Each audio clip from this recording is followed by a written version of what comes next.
ব্রাহ্মণবাড়িয়ার বিজয়নগর সীমান্তে পুশিনের শঙ্কায় বৃহস্পতিবার মধ্যরাত থেকে টহল বাড়িয়েছে বিজিবি। এলাকার বাসিন্দারাও বিজিবির সঙ্গে পাহারা দিচ্ছেন সীমান্ত এলাকায়।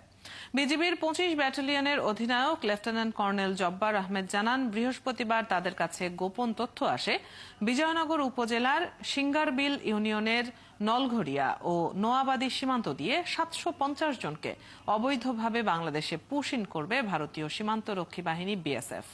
এরপর থেকে সীমান্তে টহল বাড়ানো হয়। পরে এলাকার লোকজনের সতর্ক করা হলে তারাও সীমান্ত এলাকায় অবস্থান নেন। তবে পুশিনের কোনো আলামত এখনো পাওয়া যায়নি। বর্তমানে সীমান্ত পরিস্থিতি শান্ত রয়েছে। ব্রাহ্মণবাড়িয়ার বিজয়নগর সীমান্তে পুশিনের আরো খবর জানাতে আমাদের সাথে যুক্ত হচ্ছেন সহকর্মী জালালউদ্দিন রুমি।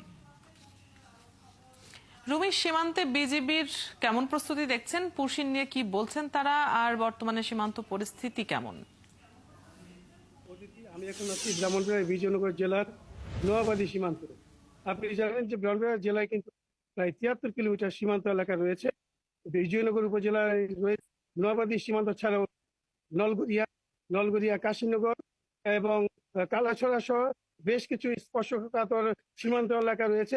প্রতিটি সীমান্ত এলাকায় কিন্তু বিজিবির পক্ষ থেকে কড়া নজরদারির ব্যবস্থা রয়েছে। আপনি জানেন যে গতকাল রাতে সীমান্ত এলাকার এই নোয়াবাড়ি এলাকায় কিন্তু একটা বিজিবির পক্ষ থেকে যেটি বলা হয়েছে যে তাদের কাছে খবর আসে যে এখানে সীমান্তের ওপারে বিএসএফ কর্তৃক বিপুল সংখ্যক ভারতীয় নাগরিককে জড়ো করা হয়েছে। তারা সুযোগ বুঝে যে কোনো সময় পুশিন করতে পারে। এই খবরের ভিত্তিতে কিন্তু এখানে বিজিবির পক্ষ থেকে এখানে সতর্কতামূলক ব্যবস্থা গ্রহণ করা হয়, তাদের নজরদারি বাড়ানো হয় টহল। এছাড়া তাদের সাথে স্থানীয় গ্রামবাসীও কিন্তু সজাগ রয়েছেন যাতে এ ধরনের পুশিনের ঘটনা ঘটতে না পারে। তবে এখন পর্যন্ত কিন্তু এ ধরনের কোনো ঘটনা কিন্তু ঘটেনি এবং সীমান্ত পরিস্থিতি সম্পূর্ণ স্বাভাবিক রয়েছে। আমি কথা বলেছিলাম ২৫ বিজিবির অধিনায়কের সাথে। তিনি বলেছেন যে গোপন সংবাদের ভিত্তিতে তারা জানতে পারেন যে সীমান্তের ওই পারে আসলে তারা, অর্থাৎ আমরা সবশেষ খবর যেটি জানতে পারলাম রুমি, যে এখন পর্যন্ত এরকম কিছু ঘটেনি, তবে এখনো সতর্ক অবস্থানে তারা রয়েছেন। অনেক ধন্যবাদ এই মুহূর্তের খবর।